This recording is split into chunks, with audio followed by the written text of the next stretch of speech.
د افغانستان ملي موزیم ته راغلي.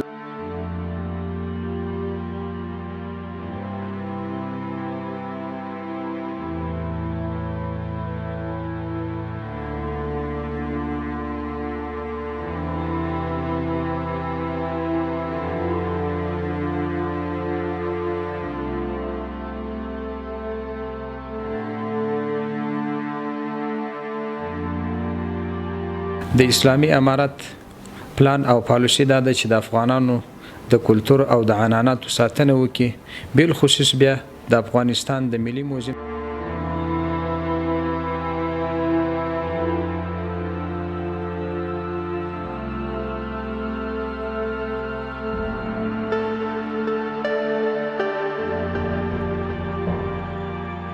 درنو لیدونکو السلام علیکم ورحمت الله وبرکاته. میراث د متقدمینو نه متأخرینو ته د پدیدو پاتې ته وایي. دغه میراث په دوو برخو باندې ویشل کیږي چې یو مادي او بل هم معنوي وي. دا چې مادي په دوو برخو ویشل کیږي، منقول او معقول، له هغه سره کار نه لرو.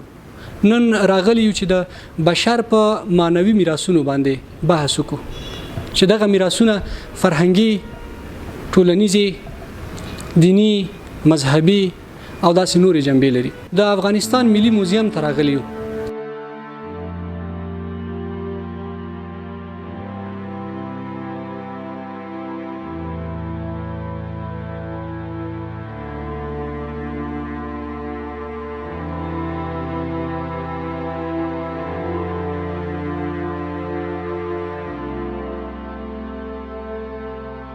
د خدای په مینه رنګ شي. درنو لیدونکو سلام. دغه د اوس د افغانستان د ملي موزیم په هغه برخه کې چې الته د غزنوي دورې هغه کوم تاریخي آثار دي پراته دي. لنی کمرغه دلته یو مدیر صاحب او د ملي موزیم نماینده هم را سره دي.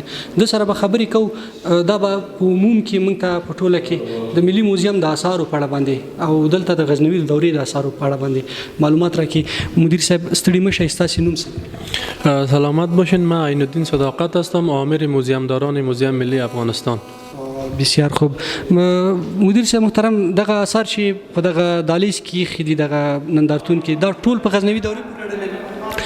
ما در موزیم ملی افغانستان آثاری از دوره‌های مختلف داریم که آثار از دوره سنگ شروع میشه، ایرا دوره اسلامی، آثار دوره برنز، دوره یونان باختری، دوره کوشانی، دوره اسلامی و دوره‌های مختلف تاریخی است که و در دوره اسلامی هم ما آثار دوره غزنوی، دوره تیموری، دوره غوریا و دوره‌های مختلف دیگری داریم که ما به نمایش گذاشتیم و آثاری از دوره‌های مختلف تاریخی در موزیم ملی افغانستان به نمایش است. ما فعلا در ویترین‌هایی که فعلا مشاهده میکنیم آثاری از آثار دوره غزنوی است که شامل ظروف است، شامل تلسوزها، شامل شمدانی و شامل اودسوز است که از این در موارد مختلف در او زمان استفاده صورت می گرفته و دوره غزنوی یکی از دوره شگوفای در تاریخ افغانستان است که با فرهنگ و تاریخ و ادب توجه خاصی داشته. اینجا بعضی از آثار است گپتان قطع میکنم که و بسیار زیادی تو بیخی ظریفتر است. نه ایره کس باز شما در کدام دوره ها ایره در دوره های گوناگون شما به دست آورده، جای گوناگون، یا نه کل از یک کس مربوط از مثلا غزنه باستان میشه یا چه قسم؟ این در اوقات مختلف در موزیم ملی آمده و از مراجع مختلف به موزیم ملی انتقال پیدا کرده. یک تعداد از آثاری که در موزیم است از طریق افریات آمده و تعدادی از این که در بخش جلوگیری از قاچاق کار شده. وقتی که کسایی که میخواستن آثار قاچاق بکنن نزوجا به دست آمده و فعلا که آثار در ویترین است که ما مشاهده میکنیم و اینا آثاری است که از قاچاق جلوگیری شده و این آثار به موزیم ملی افغانستان انتقال پیدا کرده. به این معنی است که از دوره غزنوی را آثارش تکمیلا یا کاملا به دست ما نیست، بعضش قاچاق هم کردن. ما تانستیم ما از آثاری که میخواست قاچاقبرا قاچاق بکنه و او را جلوگیری کردیم به موزیم ملی افغانستان انتقال دادیم و بر علاوه از ولایت های مختلف آثار به به موزیم ملی افغانستان انتقال پیدا کرده و ما فعلا آثاری از دوره‌های مختلف را داریم که از مراجع مختلف به دسترس ما قرار گرفته. ما مراجعی را که قبلا براتون گفتم و یکی از ریاست باستانشناسی برای ما انتقال میده که افریات در ساحات مختلف انجام میده و آثاری که به دست میاره به موزیم ملی افغانستان انتقال میده و بخش دیگه است که مردم به بخش میراث‌های فرهنگی توجه دارن و اونا آثاری که به دسترسشون قرار گرفته به موزیم ملی افغانستان انتقال میده و همچنان ما مسئولین را داریم که در بخش جلوگیری از قاچاق آثار کار میکنه و اونا وقتی که آثار به دسترسشون قرار میگیره و از این قاچاق جلوگیری میکنه و او را به موزیم ملی افغانستان انتقال میتن. سید درنو لیدونکو دغه د غزنوي دورې آثار چې کم دي د مدیر صاحب په وینا باندې چې کامل ندي په مختلفو وختونو کې دا قاچاق شوي دي خو دولتونو تر خپلې وسې پورې هڅه کړې دغه آثار ثابت وساتي او ترې ساتنه وکړي. د غزنوي دورې دغه تالار یا نندارتون همدومره راځي ګرځېږو د موزیم نورې برخې هم ګورو.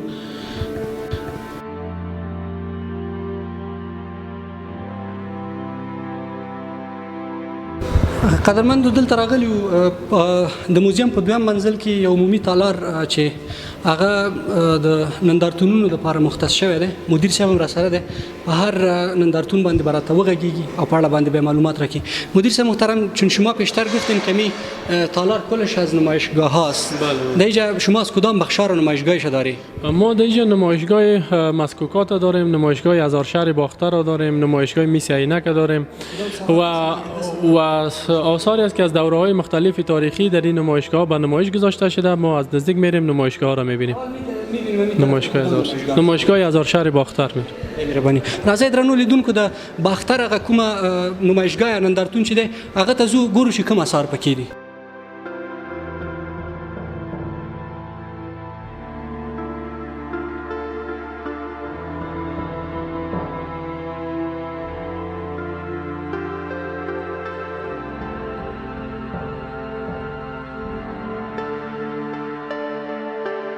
لیدونکو دا نندارتون چې کوم دی دا د باختر یا اوسنی بلخ د تاریخی آثارو نندارتون دی.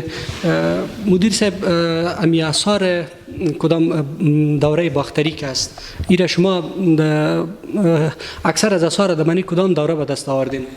این آثاری است که مربوط به دوره های مختلف تاریخی میشه. ما در باختر به معنای از این است که تنها از بلخ فعلی باشه و این ساحه وسیع را قبلا در بر میگرفته که شامل ولایات همجوار ولایت بلخ فعلی است و این مثل ولایت تخار است و فاریاب است و قندوز است و قبلا به نام تخارستان و هم دریانی و هم به نام بلخ نانباختری است که این آثار از ساحات مختلف از افغانستان به دست آمده و این آثار از آی خانم تخار، تپه فلول بغلان، ولایت بلخ و ساحات مختلف است که در این نمایشگاه به نمایش گذاشته شده. ما از طریق مطالعه و مشاهده این آثار میتونیم که با فرهنگ و تاریخ گذشته معلومات حاصل بکنیم که در گذشته چگونه فرهنگ و چگونه استعداد و هنرمندان وجود داشته که توانستند و این آثاری که فعلا به دسترس ماست این را بسازند و از این استفاده صورت بگیرند. این کدام گاه است به نام باختر است؟ این مربوط تنها به بلخ نمیشه، از دیگه ولایات و از دوره های مختلف از دیگه ولایات است، اکثرا ولایات سمت شمال است و قسمی که گفتم آثارم از دوره های مختلف تاریخی در این نمایشگاه به نمایش گذاشته شده که شامل ظروف است، شامل سرستونیا، زیرستونیا، شامل تبر و انواع مختلف آثار است که در اینجا به نمایش گذاشته شده. مثلا شما گفتین که آثار تخارستان باستانی است و یا آثار بغلان است. ما در این نمایشگاه ما میتونیم که زیرستونیای از مدیر صاحب این آثار چې مثلا د مختلف ولایتونو مختلف دورو آثار ګرځي د آثار موجود مثلا اینمی آثار است مدیر صاحب. ما این آثار از آی خانم ولایت تخار به دست آوردیم که فعلا در اینجا به نمایش است و آی خانم هم در تقاطع دریای آمو و کوکچه در دشت قلعه ولایت تخار است و یکی از ساحاتی است که در دوره یونان باختریا ساخته شده که افراد اسکندر در اونجا بودباش داشته و این به دستور سلوکوس یکی از شاهان و جنرالان اسکندر مقدونی که در رأس نظامیا قرار داشته به دستور از او ساخته شده و این آثار شامل بخشایی است که هم جمنازیوم ورزشی، مرکزهای نظامی، بخشای تعلیم تربیه و بخشای مختلف است در او شهرک وجود داره که از او آثار و انواع مختلفی آثار به دست آمده و این آثاری را که فعلا ما در اینجا مشاهده میکنیم سرستونی است و از سنگ آهن که ساخته شده مربوط به قرن 3 الی 2 قبل از میلاد است. درنو لیدونکو مدیر صاحب ژوندی تاریخ دی باور کوم دومره زیات معلومات ما نه درلودل تاریخ ما هم ډیر زیات مطالعه کړی خو راځي دلته ګرځېږو ځینې نور آثار دي هغه هم سره ګورو. مدیر صاحب که د دغو آثارو په اړه راته ووایي چې بیخي داسې یو رقم د اژدها یا دغه شکل لري د لیو شکل گرگ داره بله این شکل شیر داره به شکل سر شیر ساخته شده از سنگ آهک. ما قسمی که در تصویر مشاهده میکنیم چشمای ازی باز است و بروتای ازی معلوم است، دهن ازی باز است و ازی به عنوان ناودان استفاده میکرده که عموما در ساختمان ها وقتی که استفاده صورت میگیره ازی آب باران عبور میکرده و همچنان در سیستمای نلدوانی و چیزا که در اون زمان استفاده میشده عموما همون ناوه ها را از سنگ میساختن که امروز شواهدی از او را ما میبینیم. و د مدیر صاحب خبرې بار خطا کوم د هغه وخت فرهنګ دومره غني و چې هغه د خپل کوټو د سرونو یا د خپل ودانیو د سرونو د ناو د لپاره هم شکلونه ورکول او هغه په داس شکلونو باندې ډیزاین کول چې د نن ورځې زیاتره هنرمندان دغه کارونه عاجز دي. د بغلان زیاتره کتیبه او انځورونه دلته دي هغه هم د مدیر صاحب سره مشاهده کو لنډه تفسیره ور باندې کو موږ سره پاتې راځي.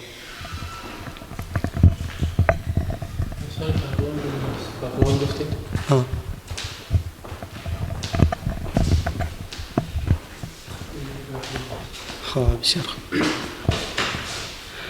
درنو لیدونکو دلته بیا د بغلان د تاریخي سیمو څخه ځینې داسې انځورونه په اوسپنو کې حک شوي دي په چوکاټ کې ایښي دي.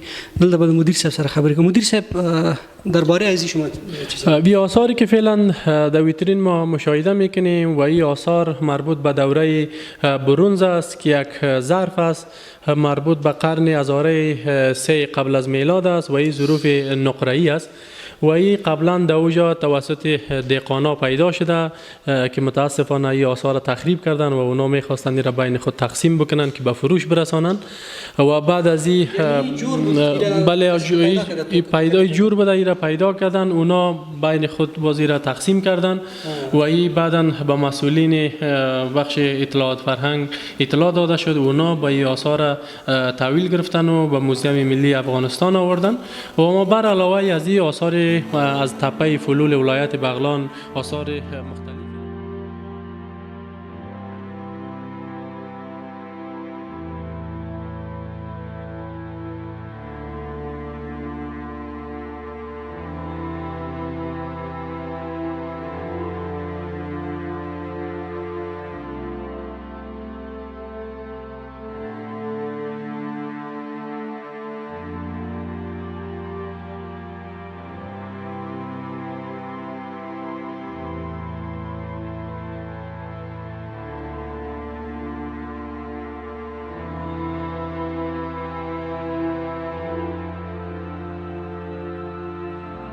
درنو لیدونکو دا نندارتون د هغو مسکوکاتو دی چې په مختلفو دورو پورې اړه لري.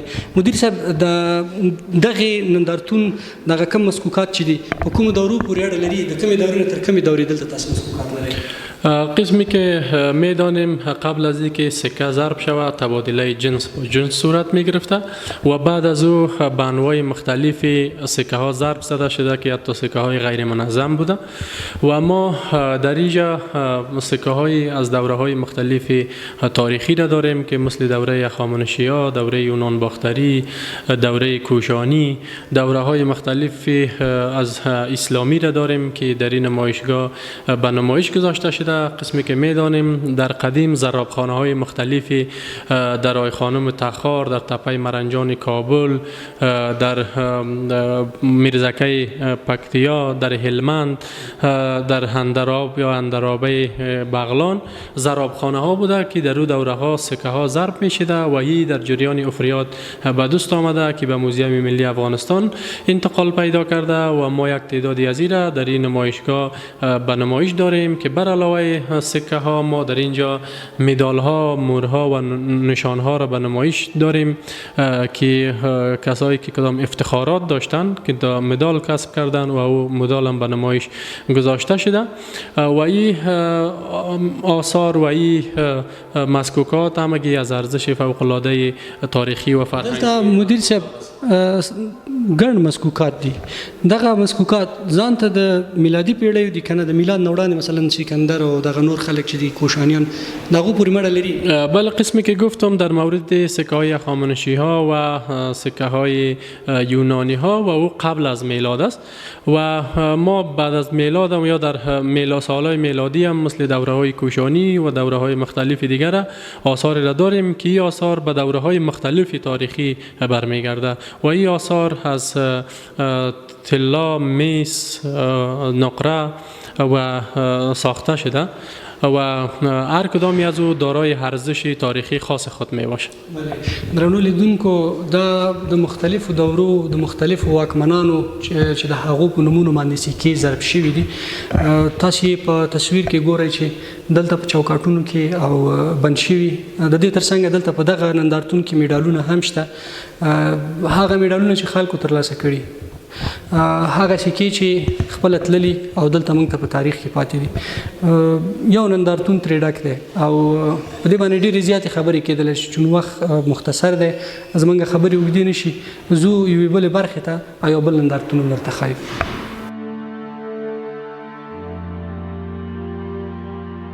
درنو لیدونکو دلته د لرغونو اثارو په یو نوي بل تالار کې ننوتي یو دلته یو ملګری هم راسره دی د دغو اثارو په اړه باندې د سره تبصره کوو خبرې به ورسره کوو ځینې پوښتنې دي د هغو ځوابونه به راته راکوي. السلام علیکم ستړي مه شئ ستاسو نوم؟ په خیر اوسئ. د افغانستان ملي موزیم ته تاسو ښه راغلاست ویم. عبدالواري نیازی یم د عضو کلتور اسلامي دورې غړی یم د افغانستان ملي موزیم کې خپل لرغون پیژندنې د رحمه بخش هم کار کوم. نیازی صاحب دغه تالار یا دغه کومه نمایشګاه چې دی نندارتون چې دی دا په کومې دورې پورې اړه لري؟ کومه نمایشګاه که موږ تاسو قرار دلته موقعیت لرو دغه دورې نمایشګاه اثار زیاتره مربوط دی اسلامي دورې اثر کې د افغانستان د خلکو د اقوامو هغه فرهنګي زیورات لباسونه دي هغه اسلحې د ښکار وسلې دي سده بخکار پر کوو او کوم سودن پایې سمګو تاسو د نورستان خلکو به ترې استفاده کوله په دغه نمایشګاه کې یعنی موږ د افغانستان د مختلفو قومونو فرهنګي اثار په دغه بخش کې دي. درنو لیدونکو تاسو لکه څنګه چې په تصویر کې ګورئ ډېر زیات مختلف اثار دلته د وسلې له نیولې تر فرهنګي لباسونو چوکۍ او پایو پورې دي. نیازی صاحب ځواب راکړي دغه توپه چې بیا دا د کومې دورې پورې اړه لري؟ کوم لوی ټوپک چې موږ تاسو ته دا مربوط دی امیر شیر خان د وخت دی د 13 میلادي پیړۍ ارتباط لري. دا هغه ټوپک د کابل کې جوړ شوی دا کم میل ټوپک چې د سان کې ګورو دا په هرات کې جوړ شوی دی هم هغه بارودانی ده سده کې بارود ته چول کې دغه پټاکې دي دا به د خلیل لارې به د بارود ته چول به د باندې ښکار کوي مثلا جنگونو په در استفاده کوله یعنی هغه د امیر شیر خان د اصل سازي وسیله ده. دلته په دغه بل چوکاټ کې لیدونکو ته به ښکاري چې توره ده ورسره ډالۍ ښی دی او وړوکی ټوپک دی او ورسره څنګ کې توره او نیزه ده البته غشي او دغه دي د غشي لرګي دي په دې اړه باندې نیازي صاحب راته څه ووایي چې دا د کومې دورې پورې اړه دا هم مربوط د اسلامي دورې کې 19 میلادي پیړۍ اثار دي چې سپر منګه ته توره ده هغه ټوپک د صدفکاري نه پکې استفاده شوې ده تبر ده او توپنچه ده او تیرکمان د بارودانی ده صدا د هغه د حربي سازي او د ښکار وسایل په دې باندې ښکار به کوو هغه اصلي سازي کې به دا جوړېدل د افغانستان د وخت کې د افغانستان ملي موزیم ترلاسه کړي شي د مخکې هغه کړي یعنی دا هم مربوط د 19 میلادي پیړۍ کې چې کله تدابیر د موزیم شوی دا په کلاس راغلی دي یعنی دا د موزیم هغه اولني لاس مواد دي وو د 19 مربوط د 19 میلادي پیړۍ کې دا په کوم پاچا پورې مثلا دا هغه 19 میلادي پیړۍ کې کوم پاچان د تیر شوی دي مثلا د عبدالرحمن خان د حبیب الله خان د مثلا امان الله خان د وخت دغه دورې دغه آثار ده. لیدونکو دلته د هغو آثارو ترڅنګ چې جنگي جنبه لري ځینې کلتوري آثار او د معمارۍ ځینې نمونې هم شته. دغه پای چې تاسو ته ښکارېږي په ډېر ظریف شکل باندې د هماغو اولنیو موادو په وسیله لکه رینا او چکش او د میتیا د تیشې په وسیله باندې سره توګل شوي دي او دغسې یو شی ته جوړ شوی دی. دا په کومې دورې پورې اړه لري؟ دغه آثار هم موږ ګورو دا مربوط د 19 میلادي پیړۍ کې د نورستان د خلکو ترې استفاده کوله. هغه چون په نورستان کې دغه خپله نجاریه هم مذهبي جنبه هم درلودله هغې ته. هلته څو لیکایي به نه وه، هر چی به تصویر په شکل باندې به هغه کول ښودل انسانانو ته. که مثلا که دغه پای کې موږ تاسو تاج وینو، دا تاج ملمون د دې اوس د رئیس د قبیلې به و. که مثلا د یو وزیر ښکار موږ تاسو وینو، هغه د مثلا مالدار کورنۍ یا د رهنما د بخش سمبول به و. مثلا موږ یو ګرد حلقه ګورو، مثلا هغه د دغه شورا سمبول به و. یعنې هر یو ځان ته هغه به درلوده. هم هغه خپل هغه فرهنګي یا عنعنوي څه خپله دی هغه تاسو مخکې هم خپل خبر کړو لومړني توکي دی په خپل لاس کې درلودله، د هغې په واسطه د کندنکاري کړي دي او استفاده به ترې کوله. هم د دې نه مطلب دا دی چې د دې ترڅنګ چې دا د معمارۍ یوه نمونه ده، د هغو د مذهبي انګیرونو یوه ټولګه هم ده. بله درنو لیدونکو، په واقعیت کې په دغه لرګي کې که چېرته تاسې ته ښکاري ډېر په ظریف شکل باندې داسې شکلونه رسم شوي دي چې هغه هندسي یا نیمه هندسي شکلونه لري او ډېر ښه جوړ شوي دي. دلته څه ځینې نور مواد دي، په دې به هم سره خبرې کوو. په دغه صندوقچه کې دلته نور فرهنګي مواد دي د خزینه وړ باندې د زیوراتو برخه کې. دا بیا په کومې دورې پورې اړه لري؟ کوم زیورات چې موږ تاسو په دې ویترین کې ګورو دا هم مربوط د اسلامي دورې کې 19 میلادي پیړۍ پورې اړه لري. چې د مربوط د ترکمن او قوم د ازبک قوم هغه زیورات چې دی که زنانو باش به ترې استفاده کوله. مثلا تندي باندې به تړلی پیشني بند چې موږ تاسو ته دا هم هغه کمربند ده، د پوښتاویز د قره ده.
بشر د خپل تاریخ په ځمکه کې د ښېګڼې سره ترڅنګ ځینې داسې بدګڼې هم لري چې په هیڅ صورت کې او په هیڅ شکل باندې هغه بدګڼې ته نه محوه کېږي. دغه کوم نندارتون مخې ته چې زه ولاړ یم، دا هغه نندارتون دی چې هغه مواد پکې ساتل کېږي چې هغه قاچاق شوي دي او بیرته د دولتونو لاس ته ورغلي. دغه نندارتون مختلف قسم مواد لري چې قاچاق شوي خو بیرته ته لاس ته راغلي دي. او دا په دې معنا نه ده چې ټول هغه ورک مواد دلته دي چې هغه د ملي موزیم نه ورک شوي دي. ملي موزیم په سلګونه قلمه آثار درلودل چې اوس له بده مرغه ډېر کم پکې پاتې دي او هغه نه دلته ساتنه کېږي. زه د هغو آثارو نه دلته لیدنه کوو چې هغه قاچاق شوي دي خو بیرته د دولت لاس ته راغلي او دلته یې په دغه نندارتون کې نندارې ته وړاندې کړي دي. راځئ.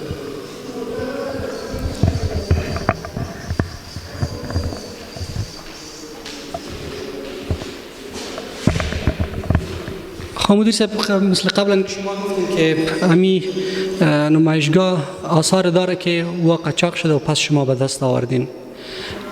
چی وقت قاچاق شد؟ چی وقت شما پس به دست آوردین؟ این آثاری است که در سال 1399 از جریان قاچاق به دست آمده و کسایی که میخواستن آثار قاچاق بکنن به کشورهای مختلف دنیا انتقال بتن و این آثار جلوگیری شده ما بر علاوه از این در دوره های مختلف توانستیم که بیش از 10,000 قلم آثار تاریخی را به کشور بر بگردانیم که آثار در دوران جنگ های داخلی به کشورهای مختلف قاچاق شده بود. قسمی که میدانیم قبل از جنگ های داخلی تقریبا 100,000 قلم آثار تاریخی در موزیم ملی افغانستان موجود بود.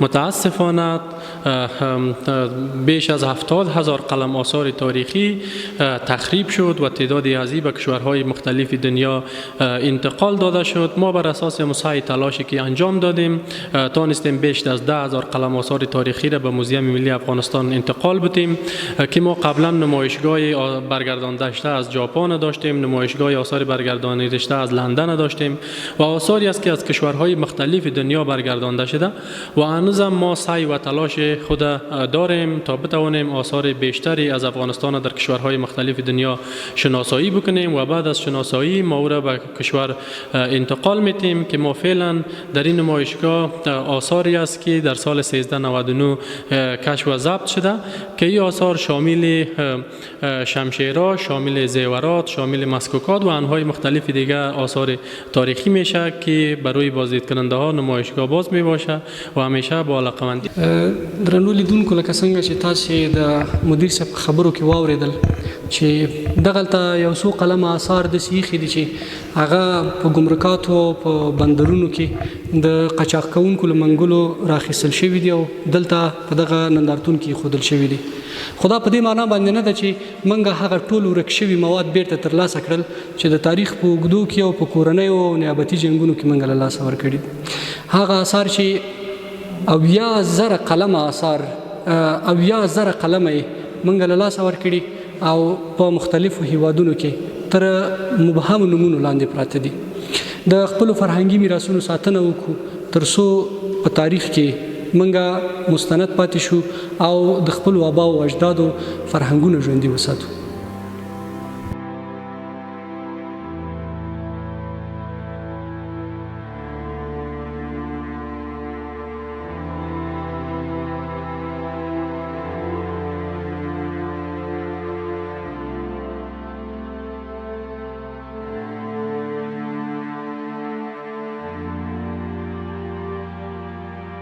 کله درنو لیدونکو د افغانستان د ملي موزیم ریاست ته راغلی یم او د افغانستان د ملي موزیم محترم رئیس صبغت الله عابد صاحب را سره دلته ناست دی. له ده سره به د اسلامي امارت په چوکاټ کې د موزیم د ساتنې د موزیم د ظرفیت د لوړولو د آثارو په ساتنه او دغه نورو برخو کې د دوی د پالیسۍ په برخه کې بحث کوو او نور هغه چارې چې په دوی پورې اړه لري. محترم رئیس صاحب ستړي مشي. خیر اوسه خدای مو راول. ډیره زیاته مننه چې وخت راکړ. رئیس محترم د اطلاعات او کلتور وزارت په چوکاټ کې د ملي موزیم لپاره پراتلونکو کې کوم پلانونه په نظر کې نیول شوي دي چې دغه مواد مثلا په کوم شکل تاسو ساتنه وکړئ. هغه مواد چې ورک دي لبعد مرغه هغه بیا سلنه مواد چې ورک دي دغه په پلاتنه کې ستاسو کوم پلان شته دی؟ بسم الله الرحمن الرحیم. لله الحمد. امارت اسلامی پالیسی هم داده چې په افغانستان کې سرتاسري امنیت راغلی دی، هیڅ نوع مشکل او ستونزه نشته.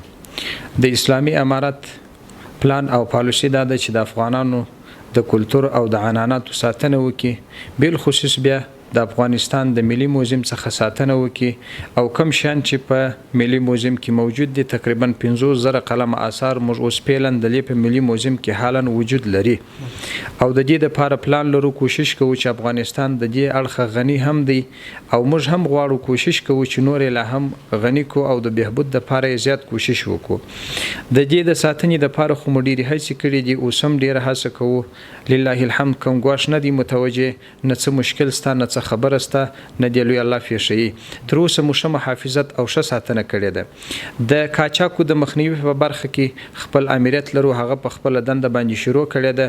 تر اوسه پورې 1500 قلم آثار موږ د بیلابیلو ځایونو څخه نیولې دي، د ملي موزیم ته تسلیم کړي دي، د لې ثبت او راجستر دی په ډیټابیس کې موجود دي په حال.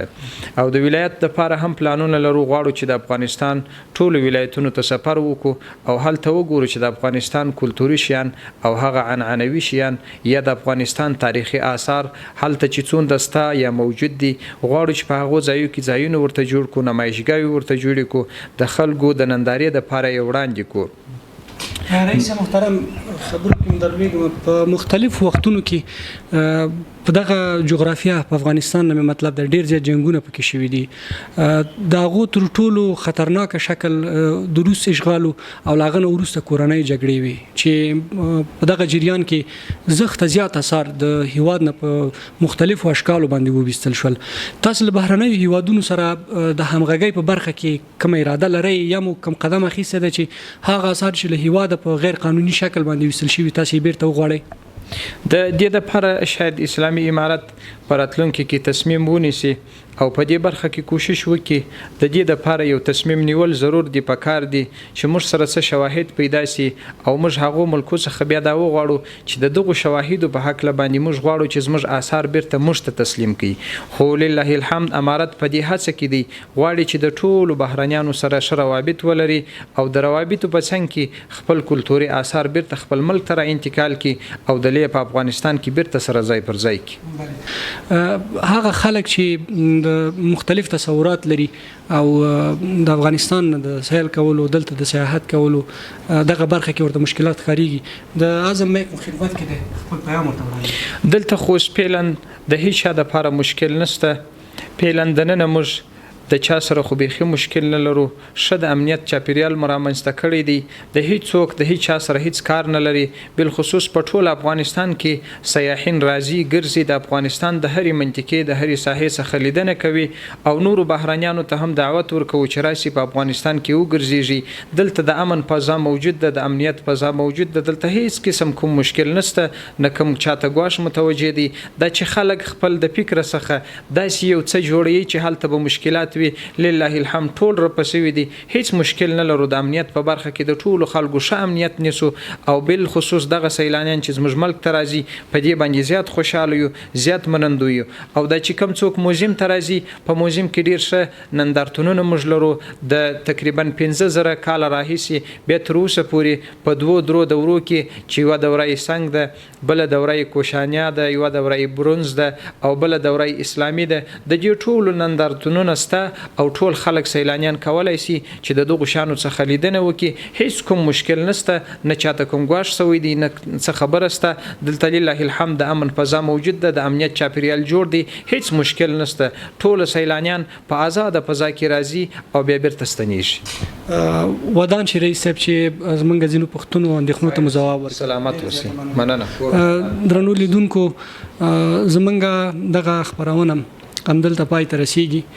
تر بیا او بل دغه سی تاریخي خبرونه چې تاسو په درانه چوپړ کې حاضرېږو تاسو په پاک او لا یزال خدای باندې سپارو.